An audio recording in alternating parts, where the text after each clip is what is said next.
अरे भागवत जी में चमत्कार ही वो ऐसा है कि अत्यंत आनंद देती है, परंतु किनको जो आनंद लेना चाहें। आप सभी के पास नोट्स हैं? ठीक है, तो आप सभी यथावत स्थान पर बैठ जाइए। ये वाले नोट्स हैं, ये प्रथम खंड वाले नोट्स को ओपन कर लीजिएगा और यहीं से हम आज का पठन पाठन प्रारंभ करेंगे। अभ्यास भी नित्य करिएगा। आज समयाभाव है, चूँकि आज हमको अनुष्ठान में जाना है, तो समयाभाव के कारण आज हम प्रयास करेंगे शीघ्र अतिशीघ्र 2-4 श्लोकों को पढ़ा दिया जाए। आइए प्रारंभ करते हैं। जय जय श्री राधे, जय जय श्री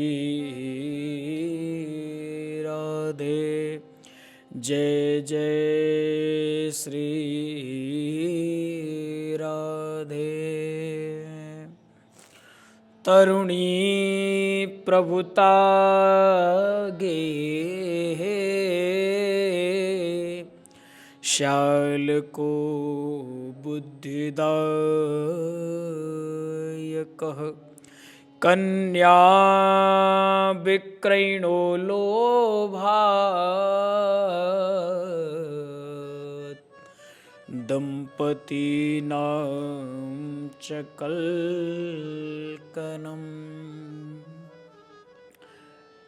कल आप सभी ने श्रवण किया था, नारद जी महाराज पृथ्वी लोक में आए हैं।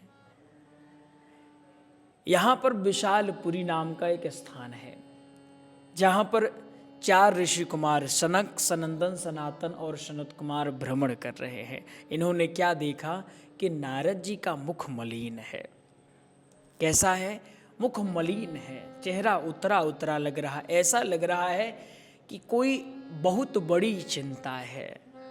सनकादिक मुनियों ने कहा, हे ऋषिवर, आप संत हैं, आप ऋषि हैं, संतों को इस प्रकार चिंतित होकर के भ्रमण करना शोभा नहीं देता है। यदि आप ही ऐसा करोगे तो आम जीव जो है उनका क्या हाल होगा। नारद जी ने कहा कि देखिए, मैं तो सदैव भगवान का नाम लेता था, सदैव प्रसन्न रहता था। एक दिन मैंने विचार किया कि पृथ्वी लोक जाकर के देखता हूँ, दर्शन करता हूँ उस भूमि का जहाँ हमारी भगवान श्री कृष्ण का अवतार हुआ। मैं आया। अहम तो पृथ्वीं यातो ज्ञात्वा सर्वोत्तमामिति।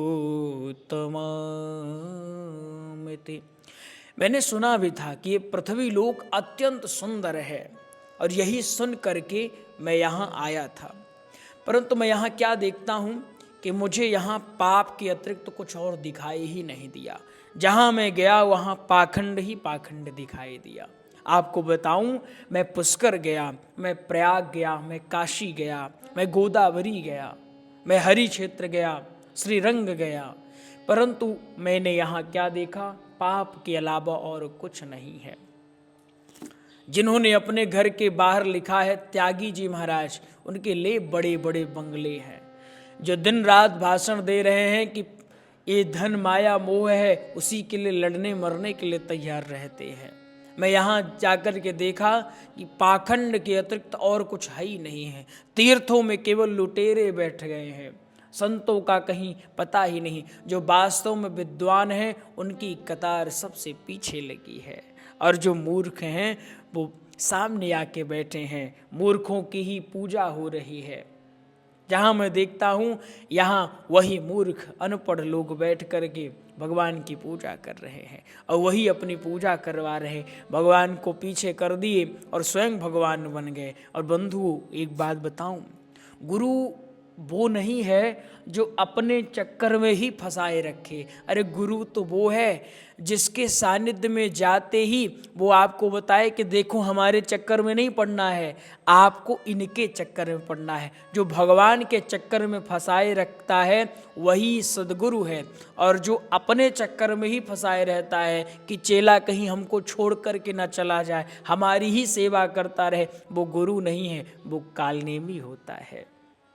गुरु तो सदैव चाहता है कि मेरे भक्त का कल्याण हो। मैं भले ही भगवान को न देख सकूं, न पा सकूं, लेकिन मेरा शिष्य आगे जाए। जैसे एक शिक्षक की क्या भावना होती, भले ही मैं एक शिक्षक हूँ, शिक्षक और रोड कहीं जाते नहीं हैं, परंतु जो भी उनके पास आता है उन्हें उनकी मंजिल तक अवश्य पहुँचा देते हैं। ये शिक्षक और सड़क की गुण है।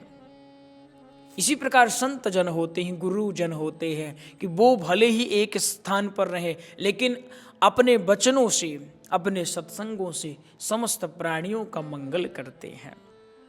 नारद जी कहते हैं, मुझे यहाँ ऐसा कोई संत नहीं दिखा। मैं क्या देखता हूँ कि घर में स्त्रियों का साम्राज्य हो चुका है। तरुणी प्रभुता गेहि शाल को बुद्धिदायका। अरे कुछ बुद्धि लेना है, कुछ पूछना है, किसको बुलाओ? अरे साले साहब को फोन लगाओ, साले साहब आते होंगे, वही सलाह देंगे। भाई भाई की पटरी नहीं खा रही है। जो तीसरा है वो अधिक प्रिय लग रहा है, और जो अपना सगा भाई है उससे बैर करके बैठे हुए हैं। ऐसा नियम बन गया है। मुझे यहाँ बड़ा आश्चर्य हुआ, बड़ा कष्ट हुआ। मैं जाने ही लगा, परंतु ख्याल आया कि क्यों ना वृंदावन चल के देखा जाए। मैं वृंदावन धाम पहुंचा। वहां जाकर के मैं क्या देखता हूं कि वहां ज्ञान और वैराग्य शून्य है, परंतु एक चीज मैंने देखा, वहाँ भक्ति महारानी का साम्राज्य है। भक्ति महारानी वहाँ गली गली में नृत्य कर रही हैं, विचरण कर रही हैं। भले ही ज्ञान ना हो, वैराग्य ना हो, परंतु भक्ति का साम्राज्य अभी भी है। मैं दूर क्या देखता हूँ कि एक स्त्री रुदन कर रही है, जिसकी अवस्था लगभग 18 या 19 वर्ष की रही होगी। और मैं एक और आश्चर्य देखता हूँ, 2 वृद्ध लेटे हुए हैं, भीड़ घेर करके खड़ी हुई है।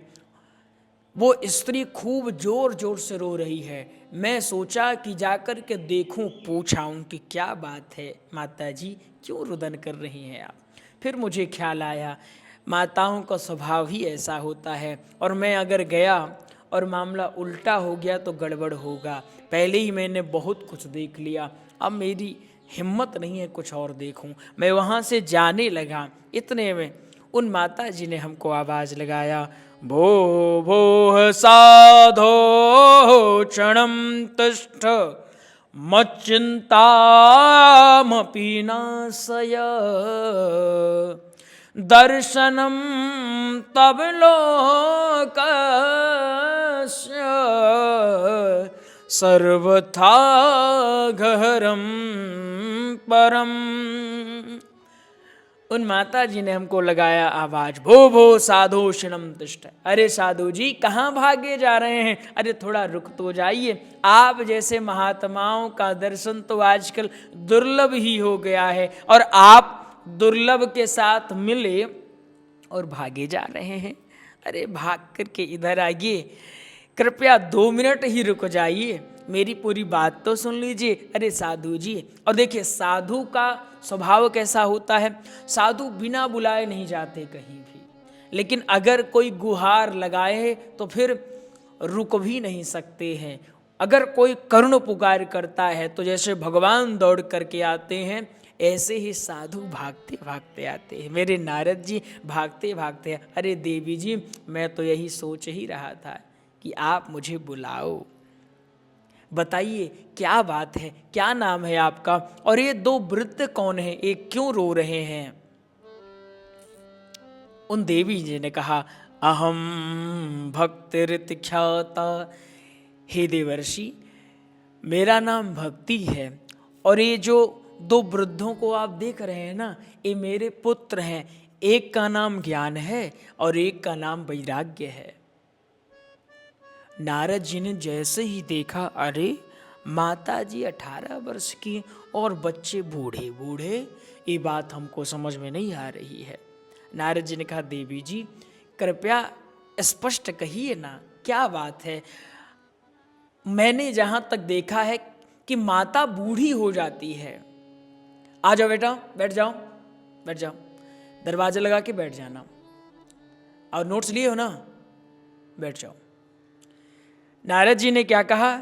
नारद जी ने कहा, अरे देवी जी, मैंने अभी तक ये सोचा था, जहाँ तक मैंने देखा भी है, कि माता की अवस्था लगभग 50 हो तो कल्पना की जा सकती है कि बच्चे 40 होंगे, 30 के होंगे।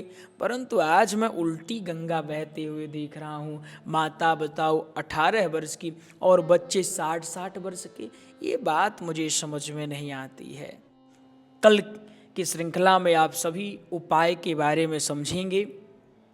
तरह तरह के दृष्टांत भी आपको हम प्रयास करेंगे देते रहें। जो आपके नोट्स में लिखा हुआ है वो तो दृष्टांत हो ही, जो नहीं लिखा है वह भी हो। ये श्रृंखला आपके लिए अत्यंत उपयोगी होगी। बस लाभ लेते आपसे बनना चाहिए। उपयोगी कैसे होगी? आप नोट्स में अध्ययन करते हो, उससे पता नहीं चल पाता किसको किस भाव से बोलना है। नारद जी जब भक्ति महारानी से मिले तो एक कैसा भाव होगा? कहीं कहीं ऊंचा स्वर होना चाहिए, कहीं मंद हो, कहीं मध्य हो। ये कैसे हमको पता चलेगा? ये इसी श्रृंखला के माध्यम से पता चलेगा। अधिकांश बच्चे इस श्रृंखला के माध्यम से कथा सीख रहे हैं। उपयोगी भी है। आप ऑनलाइन क्लास लेते हो, फिर उसके बाद इस श्रृंखला देखते हो। इससे क्या होता है, आपको बोलने की शैली पता चल पाती है। मिलेंगे आपसे अगली श्रृंखला में। तब तक के लिए राधे राधे। जय श्री कृष्णा। कुंज बिहारी लाल की जय।